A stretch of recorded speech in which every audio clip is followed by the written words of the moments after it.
Yeah, you, the hairy person watching or listening to this. I'm Greg Miller, and I want to shave you at a reasonable price. So let me tell you about our sponsor, Dollar Shave Club. Seriously, it's easier than hitting the skip button.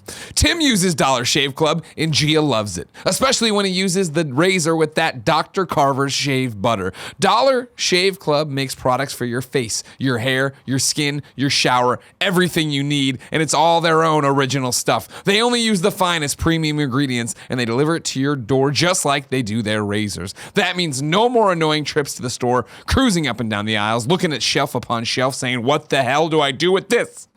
I want you to love Dollar Shave Club as much as Tim and Gia do. So, I've arranged for you to try the first month of the best razor ever, along with travel-size versions of shave butter, body cleanser, and yes, even the butt wipes, for just $5. After that, replacement cartridges ship for just a few bucks a month. It's the DSC starter set. Get yours for just $5 exclusively at dollarshaveclub.com/Greggy. That's dollarshaveclub.com/Greggy.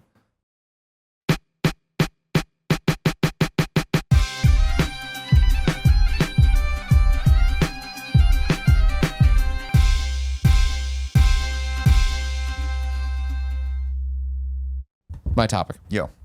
John Carl, my topic's about you. Okay, that's horrifying. Everybody knows you from Whiskey and Waffles, YouTube. Yeah, huge audience. It's a giant YouTube channel. Giant channel. They know you, of course, Studio 71. Yes. You helped Kind of Funny get off the ground. You've always been very good to us. Yep. Before all of that, though, Yes, you had a boss named Vince McMahon. I did. You worked at WWE. I did. What did you do at WWE? I was a creative writer at WWE for 2.5 years. Is that insane? It is the most insane, in a positive sense, kind of job you can ever have. Yeah. From 23 to 26, it was literally the best job I could ever think to have in my life. That's awesome. Yeah. So the big question I want to ask is, what is it like to be in the room with Vince McMahon? Because I can't even fathom it. He's a very, very intense individual. There's no other way to describe Vince other than intense. Yeah. Because if you're saying the right things, it's the positive intensity and excitement. Yeah. And if you're saying the wrong things, you know you said the wrong thing. Yeah. Yeah. So then to dial it back, because I want to hear all the stories of Vince McMahon being nice or being mean to you. How do you get this job? So that's one thing I've seen, because it is the team in that company that has the highest turnover rate. I think since the writing team started, when I left in 2009, our estimate was you could have filled an entire football team, offense, defense, and special teams with the amount of people that had gone through that. And it had only existed since the 90s of having a writing team. Sure. And everybody had different routes. So Brian, who is the lead writer of Raw, for example, had done television writing. Dave Lagana, who now works on TNA, he did TV writing. He has like credits on Friends, for example. Michael Hayes, who's from Freebird, Michael Hayes. Fabulous Freebird, was one of the famous like wrestlers from the 70s and 80s. Yeah. Myself and Chris DeJoseph, and Chris now works on Lucha Underground on their creative team. We came from the independent wrestling circuit. So we were doing stuff in Connecticut. He interned at the studio, moved from an intern to the writing team as an assistant. And then when he was ready to move from being an assistant to an associate writer, he knew me from the independent circuit. I was doing manager stuff, mostly cutting promos, almost exclusively as a heel. Of course. Yeah. It's the most fun. It's way more fun. Yeah.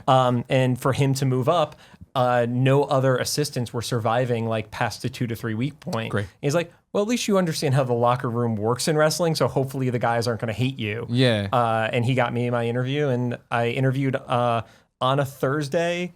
And when I was leaving my current job at the time, I was working as a copywriter in advertising. I was driving home the next day.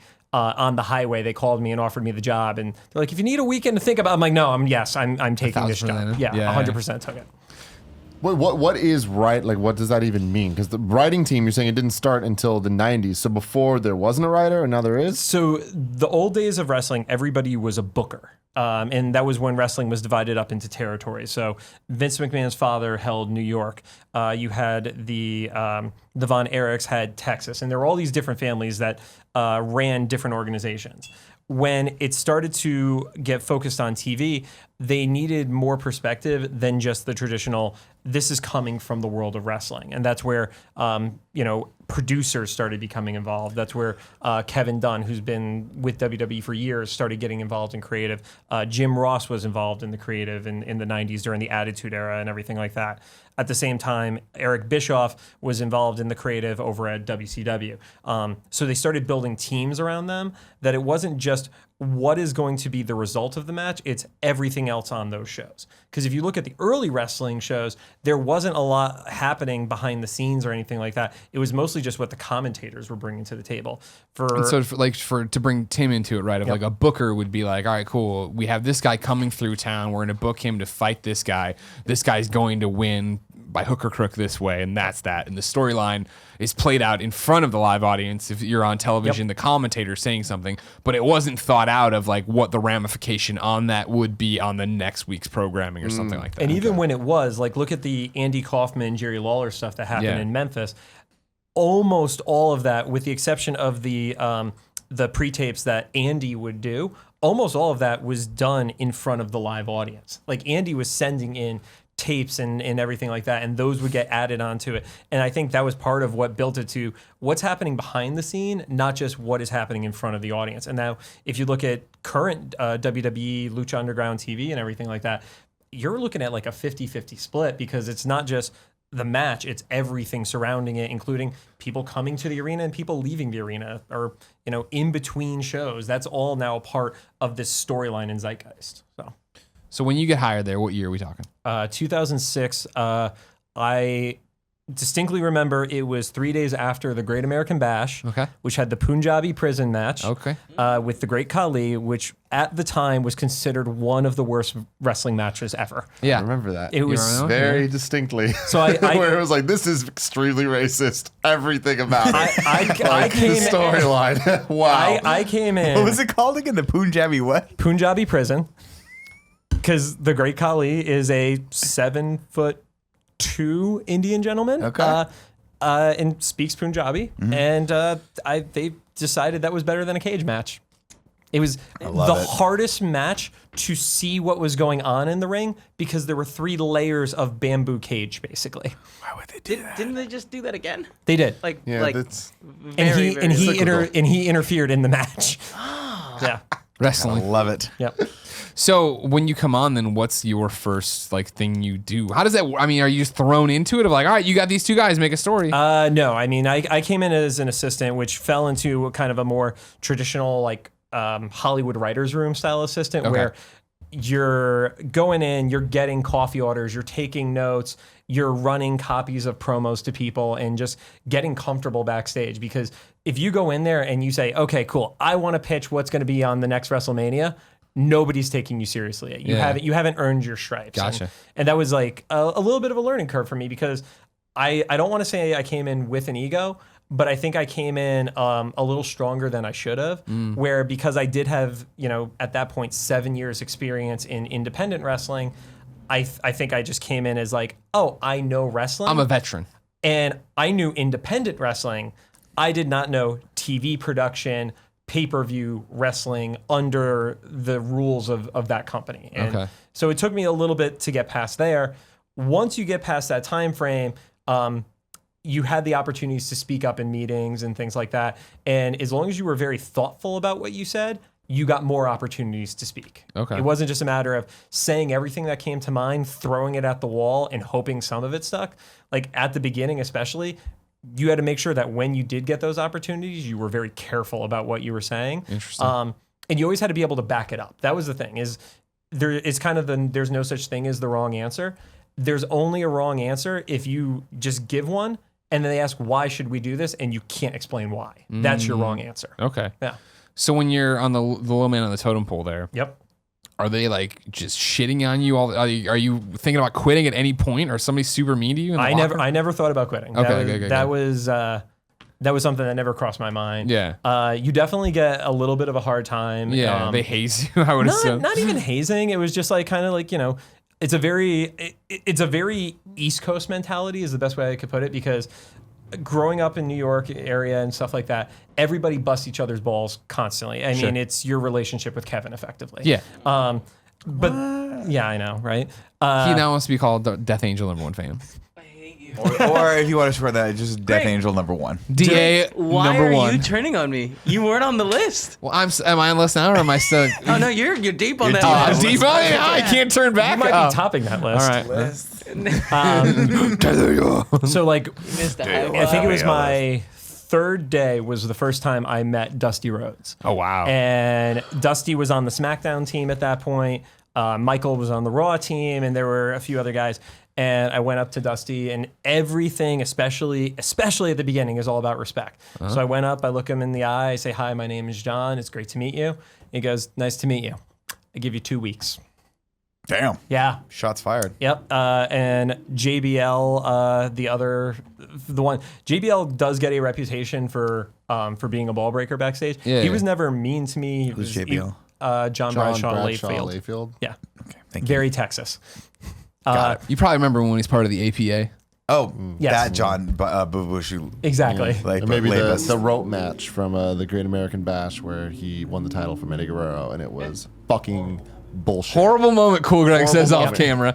It was the cowbell Yeah. rope match too. Yeah. But JBL took a picture of me when I met him backstage for the first time, and he assigned it to a contact in his phone, and goes, "When you get fired, I can finally delete this contact." And he picked somebody he really didn't like because he thought I was going to be gone in like a week or two.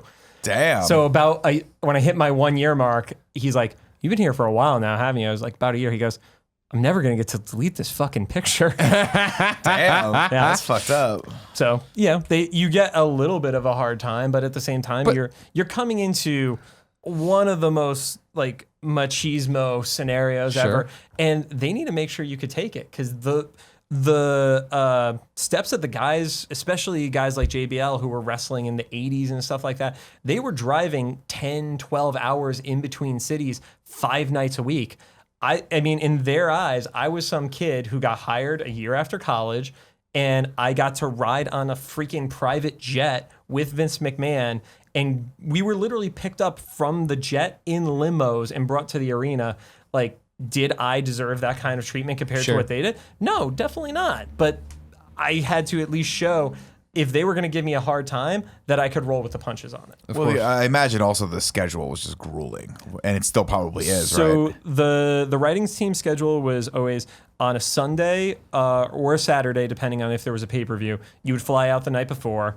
You would you'd show up for the production meeting, go through the entire live show.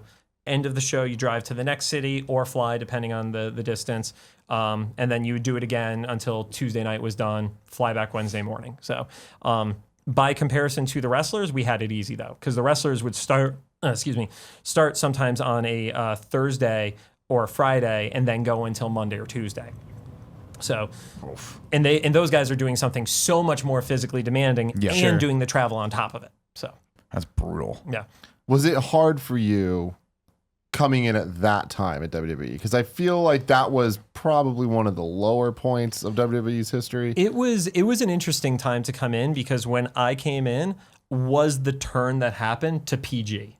And I mean, I distinctly remember 3 weeks before I started, they had a thing with Vince McMahon and the Spirit Squad, which was a group of male cheerleaders, and they literally dumped shit from the ceiling all over them.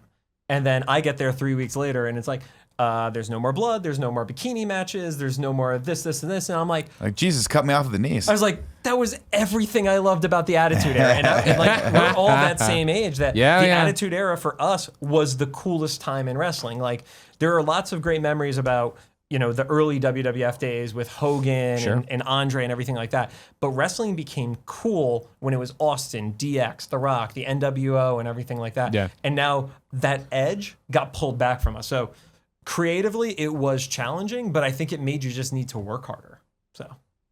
Yeah, because I remember there was the Attitude Era, and then when my brother started watching, it was a little bit. It was after that. It was like the John Cena introduction. The era. rise of Cena. Yeah. So Cena wasn't disliked yet. Like he was still kind of like people liked him and were rooting for him. And like I remember when my brother first started watching, that year is when he won the U.S. title, right? And then as that one, you kind of saw his like rise up. That did happen pretty quickly. But then it was just like, all right, this is cool. And there was entertaining moments. And Guerrero got the title, and like there was all these like awesome payoffs. And then then he just became him and Triple H. And it was just like everything felt like it kind of just got the same. Like my brother even dropped off because it was just kind of like, oh, okay, who's going to win the title next month? Triple H or John Cena for the 16th time? It was definitely a lot of Cena title runs at that point. Batista was very heavy on SmackDown. Ray was very heavy on SmackDown. And it was a little bit of a toned back perspective, but looking at where they are now, they've maintained a lot of that, and they've just gotten better at being creative within those boundaries. But it was a big change for the audience being like, oh, we're not going to see this anymore, but now we need to let the more athletic wrestlers get their spots. Like, look at guys like Kofi Kingston when he was there, Evan Bourne. Like, those are the guys that kind of define the style that NXT is right now for WWE TV. Don't get me wrong. There were guys like AJ Styles who were doing that in Japan going back to when I started, refereeing at 17 years old. But when it finally got to WWE TV, that caught the attention of a lot of people. And it wasn't just your John Cena's and your, guys who would be like Roman Reigns style guys. Like, you had a wider breadth of athleticism happening in that ring. So what do you consider then your first big break as a writer? Like you do the assistant thing for a while, you earn your stripes, you do all these things. First big break as a writer was one day at TV, and it is probably one of the most forgettable backstage promos you will ever see. If somebody could find it, I would be shocked. It was with Brian Kendrick and Paul London, with Dave Taylor and William Regal, because it was something on SmackDown for a backstage shot. And Dusty Rhodes grabbed me and he's like, all right, we're going to work on this together. And at that point, I got to start working with Dusty backstage. That's awesome. That individual shot in the grand scheme of wrestling is the 12,000th most important backstage shot ever. Like it doesn't have any meaning to it. Yeah. But because I got to work with Dusty on that, I did well. He trusted me. I got to work with him where it was the Raw writing team was focusing on the story points of it, but the backstage shots for Ric Flair's retirement, where it was right after he finished with MVP at the Rumble and it was leading to Shawn and Rick at WrestleMania. Yeah. Oh my God. There were 4 people working on that. Yeah. It was Dusty, Shawn, Rick, and myself. And one of those 3 or 4 is not like the other. Yeah. So that's fucking amazing. When it comes to writing, are you just scenario writing, I or you tag also Cool Greg in for this? Because I'm like, this all sounds cool, but you could be making it up. I don't know any of it. Are you Cool Greg, scenario? tag in. You're on this. Are you scenario writing, or is it like writing actual, like you're gonna say this and stuff? Like for example, Shawn Michaels, Ric Flair at WrestleMania, the retirement match. when Shawn looks at Rick and goes, "I'm sorry," points. and fucking Sweet Chin Music's him. Holy shit! Like, did someone write that, or was that a Shawn Michaels thing? So that one in particular, and I always have to be very careful about what I say, so I can't answer specific moments. With certain programs, depending on who you're working with, like working with a Rick or a Shawn or a Cena or Triple H, you're focusing on making sure that if you do a backstage shot, there's certain bullet points. Because somebody like Triple H, you could literally just be like, there's 9 minutes. These are the 3 points we need to hit to advance the story. And then certain people like Hunter might just be like, oh, okay, cool. And he'll be like, these are the things I'm going to say. This is when, they need to cut to a certain shot or something like that. There are other shots or other people that they don't have that same ingrained trust backstage yet. Or when you're introducing new characters where it's a verbatim script in certain cases. The one that I got the biggest compliment from Vince on personally was when we introduced Brian Kendrick as the Brian Kendrick, and he kind of looked more alternative. He had a leather jacket. It was a white leather jacket. It had cheetah print on it and stuff like that. It was some out there stuff. And I wrote a promo. Was me and Freddie Prinze Jr. working on it. And what was that for? That was I just always you look at the camera occasionally when you have those moments of just I was wondering who you'd be working on. I didn't expect Freddie. Yeah, and the two of us worked on that together.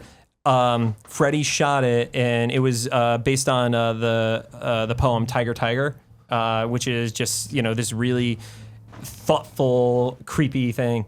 And we did that one, and then we did another one based on The Art of War. And Vince said the Art of War one was his favorite promo around the Scramble match, which was the first time we had ever done that as a title match and stuff like that. Gotcha. Yeah. So is this just, how do you deal with it? Because, you talk about you get the phone call, yep, I'm going to be there. Yep. Does that wonder wear off at some point? I mean, it's got to become a job, let alone a job that you eventually leave. I mean, like... The wonder never wore off. Yeah. I think if the wonder ever wore off for me, I would have left, as opposed to, like, I got let go in 2009 when the recession hit and there was pretty heavy layoffs within the company. And at the end, when I got, word that I was going to be getting let go, it wasn't anger because I got this amazing experience, but at the same time, it was like, I got a second to breathe, and it was like, where did the last 3 years of my life go? Right. And I could look at this tremendous body of work I got to be a part of, and that's like, okay, it went to a good spot, but you didn't breathe for that entire time frame. Yeah, I can't imagine, right? Like, that's the thing. It was just like being on the road that much, having that much pressure, working all hours, being in a different city. People think we travel a lot. Like, I mean, I literally had to sleep with a fax machine next to my bed. Yeah. Because there were times where something would come through at 3 a.m. and it would need to get sent to somebody. So I would literally have my phone go off, print it, throw it in the fax machine, and I would be like laying there like this, watching it, and then I would wait for the beep, and then I'd be back out cold again. Wow. So yeah, I just can't imagine doing that. Yeah. Like, do you think if you hadn't gotten laid off, do you think you'd still be doing it? I think I would. Really? Yeah. There's something about that world, and like, I mean, it's infectious. Yeah. Well, I mean, part of the reason why I ended up into the fold with you guys is because of wrestling. 100%. Because, I think I've mentioned it to you. I don't know if Cool Greg knows this. We met at Comic-Con because of an Activision party, and I had Mr. Kennedy with me. And we, I knew Greg was a fan. We said hi. And then the next year, same Activision event, I was with the Hurricane. And we were just like, we were just like, yo, IGN has a really big party, right? And Greg was like, yeah, I'll get you in. Yeah. And I mean, that night we ended up hanging out with Batista and the RZA at the IGN party. Yeah. And from just having each other's number from that, I wrote a review of a really terrible PlayStation game for IGN. Yep. And then it led to just being at a VidCon where you were sitting in front of me, and I'm like, Greg, and you're like, John, what the fuck are you doing here? Yeah, it was a weird twist because then you'd moved over at that point, right? Yeah, I started working in the YouTube world at that point. Yeah, It's weird how those connections happen. But yeah, I remember when I met Mr. Kennedy through you, met him in person because I already done the IGN video, I thought, or something. And I was like, and I did this thing with you a while back where we played via Xbox Live for some random thing. Yeah. And then that next year, when it was like, holy shit, the Hurricane just walked in.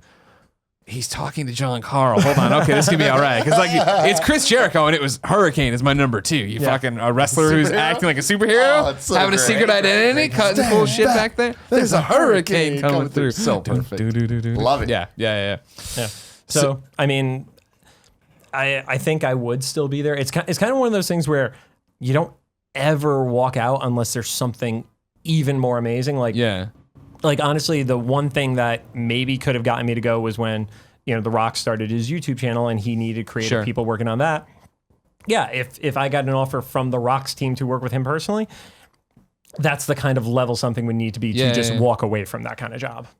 I give you so much credit. I couldn't, for you being so young at the time, I could see where it would make sense, right? That was the perfect time to do it. And that was when I started at IGN, and it was like, I'll go to every event, I'll go everywhere. I got nothing tying me down, holding me back, right? But even when we just did the WWE IGN Esports Showdown thing where I co-hosted and Xavier's thing, we cut a promos and all this stuff.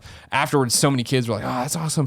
What are you gonna do when WWE comes calling?" I'm like, "Tell them no." Like I love professional wrestling and I love WWE. And like when we went, we went to SmackDown recently, or we went to Raw, and then you guys went to SmackDown afterwards.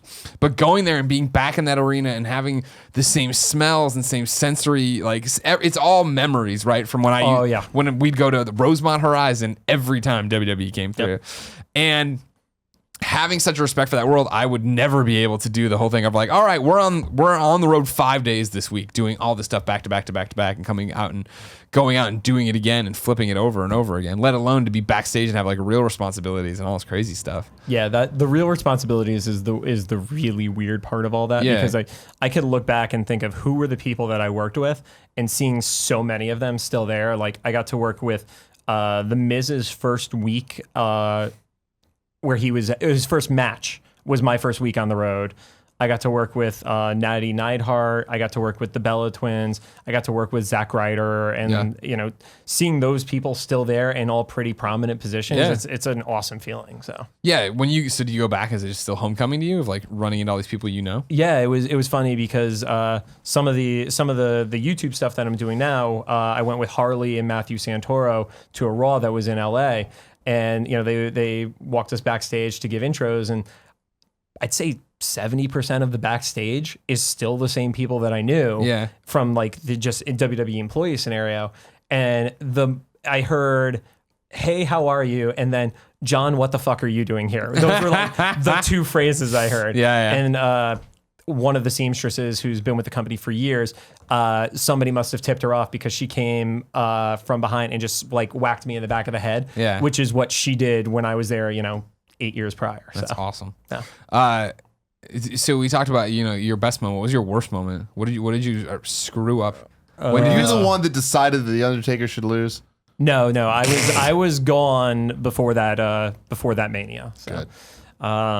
And I know there's lots of discussion within it about should he have lost just once in the last match? Should that have been the last match and stuff? I think he should have been the only one to ever be undefeated personally. That would have been awesome. That's my stance. Man. You're supposed to lose in a retirement match. The Undertaker should never lose at WrestleMania. Yeah. That's the rules. Yeah, I disagreed with that one.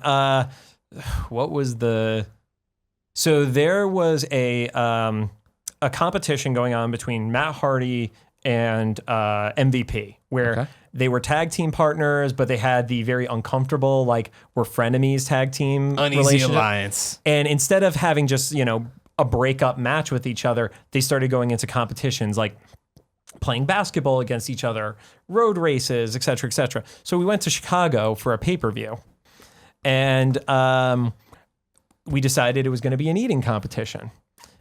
We ordered, I think, 120 Chicago-style hot dogs or something like that. Okay. None of us realized that they weren't kosher. And as MVP happens to have religious problems with that, which obviously we were going to respect and not force into an uncomfortable situation. We're like, oh, what could we switch this with? And you got to remember, being an East Coast kid, I didn't know pizza was any thicker than this. Yeah. So I see where this is going. We find a place that has personal Chicago-style deep dish pizzas without any of us even thinking deep dish. Yeah. It's a 3-minute segment. The final count was 1 to 0.75. And it was probably one of the worst segments on pay-per-view history. And there were two of us that we got, deservedly so, we got reamed out because it was just not good. Thank God the rest of the pay-per-view was really, really good, and there was like a title change or something that overshadowed it. But we're watching, and I'm just like, oh, I had my walkie-talkie on me. I'm like, I'm just waiting for it to be like, come to backstage to go get screamed at. Yeah. It was a terrible, terrible shot. Was it ever normal being around Vince McMahon? Yeah. Okay. I will say that was one of the things that, even if it does get me a little bit of heat for saying it, there was a great advantage you did have to being on the plane with him, because the more comfortable he was around you, the more familiar he was around you, you could talk about things other than just what business was. And, Gotcha. The first time he said my name, I was just like, whoa, like, okay. Wow. And, always an awesome guy. I mean, I have the utmost respect for that family. During the whole Chris Benoit thing that happened, that same day, I got a call. We were in Corpus Christi, Texas at the time. I got a call from my mother that my grandfather, who was dealing with dementia, had just had a heart attack. And it wasn't in critical condition or anything like that, but still totally shooken up. And then we literally got hit with the Benoit news like 7 or 8 minutes later. It was like rapid fire. They actually gave me a spot on the corporate jet, which was going back to Connecticut that night, so I could be with my family. Oh, wow. And it's like, I feel like if they didn't care about me as a person, like that never even would have been a consideration. So Sure. So like even to this day, like, I see Stephanie when I go to Raw, and like I go up and like it's not even a question of we say hi by hugging each other kind of thing. Right. So that's fucking crazy. Yeah.